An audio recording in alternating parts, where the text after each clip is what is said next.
ایک بندہ کہے صلاۃ بھی ٹھیک ہے، زکوٰۃ بھی ٹھیک ہے، حج بھی ٹھیک ہے، صوم بھی ٹھیک ہے، ولایت نہیں مانتا، آؤٹ۔ اگر اسے پتہ ہے کہ یہ 5 چیزیں ہیں، اولئک، یہ جو لوگ ہیں، المحسن منہم، ان میں سے اچھے نیک کام کرنے والے، یدخلہ اللہ الجنت، اللہ اسے جنت میں داخل کرے گا، بفضل رحمتہ، اس کا حق نہیں بنتا تھا لیکن اللہ اپنے فضل سے اسے رحمت میں داخل کر دے گا۔ یہ کون لوگ ہیں؟ یہ وہ نہیں ہے، جیسے کہ آ جائے گا، بات واضح ہو جائے گی، یہ فارمولہ یاد رکھیں۔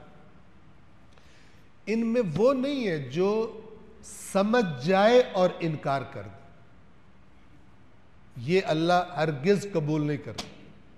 پھر اللہ کہتا ہے باقی بھی نہیں قبول، یعنی اللہ فرض کرے خداوند عالم، یہ آپ پیچھے ہے نا کہ جی 5 چیزیں، الصلاۃ والزکاۃ والحج والصوم والولایہ، ایک بندہ کہے صلاۃ بھی ٹھیک ہے، زکوٰۃ بھی ٹھیک ہے، حج بھی ٹھیک ہے، صوم بھی ٹھیک ہے، ولایت نہیں مانتا، آؤٹ۔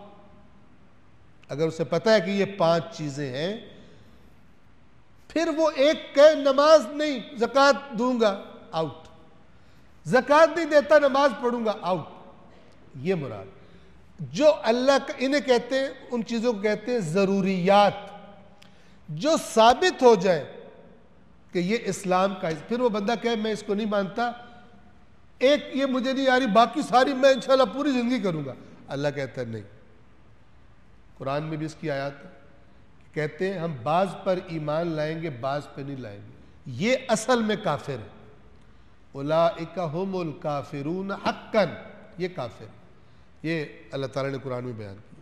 مگر جس پر بات واضح نہیں ہے اور وہ ٹھیکہ اللہ نے مجھے اور آپ کو نہیں دیا، وہ خود علیم بذات الصدور ہے، کوئی جان بوجھ کے کر رہا ہے یا کوئی بیچارہ جہالت میں کر رہا ہے، وہ سب سے بہتر جانتا ہے۔ جس نے فیصلہ کرنا ہے قیامت کے دن، نہ میں نے اور آپ نے آج فیصلہ کرنا ہے، نہ میں نے اور آپ نے وہاں فیصلہ کرنا ہے۔ قرآن میں اللہ نے سورہ نساء میں فرمایا، رسول پاک کے ساتھیوں سے خطاب کر کے، لیس بامانیکم ولا امانی اہل الکتاب، میں جو فیصلہ کروں گا نہ تمہاری خواہشات کے مطابق نہ اہل کتاب کی خواہشات کے مطابق، تم بھی اپنی لیمٹس میں رہو، وہ بھی اپنی لیمٹس میں رہے، میں اپنے معیار کے مطابق۔ تو اللہ سے بہتر کون فیصلہ کر سکتا؟ احکم الحاکمین، اس کے زیادہ نالج کس کی ہے کہ کیا جرم ہوا اور کیا جرم نہیں ہوا؟ سب سے زیادہ نالج اس کی ہے، سب سے زیادہ بہترین فیصلہ وہ کر سکتا۔ ہم وہ کام کریں جس کا ہمیں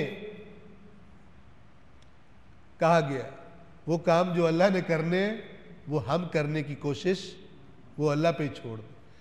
ہماری روایات اہل بیت میں یہ روایت حدیث ہے کہ اللہ کے نبی نے فرمایا، ہلاکت ہے میری امت میں پیدا ہونے والے ایک گروہ پر۔ لوگوں نے کہا کون سا گروہ ہے؟ تو اللہ کے نبی نے فرمایا وہ کہیں گے یہ جنت میں ہے، یہ دوزخ میں ہے، یہ جنت میں ہے، یہ دوزخ میں ہے، جبکہ یہ اللہ نے حق نہیں دیا ہوگا۔ وہ تقسیم کرتے پھریں گے، ہلاکت ہے یہ گروہ میری امت میں پیدا ہوگا ان کے لیے۔ تو جو جنت دوزخ جس نے تقسیم کرنی ہے وہ خود ہی کرے گا۔ ہم اللہ نے معیار بتائے، ہم معیار بتائیں۔ میں یہ نہ کہوں آغا جو ایکس صاحب ہے یہ جنت میں ہے، وائی صاحب جہنم میں ہے، یہ اللہ کا کام۔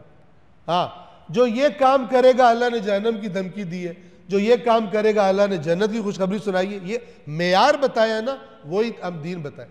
اس معیار پر ہم کہیں فلانا دوزخی ہے فلانا، اس پر ہاتھ ذرا ہولا رکھے، اسی کی وجہ سے کام بہت سارے خراب بھی ہو گئے۔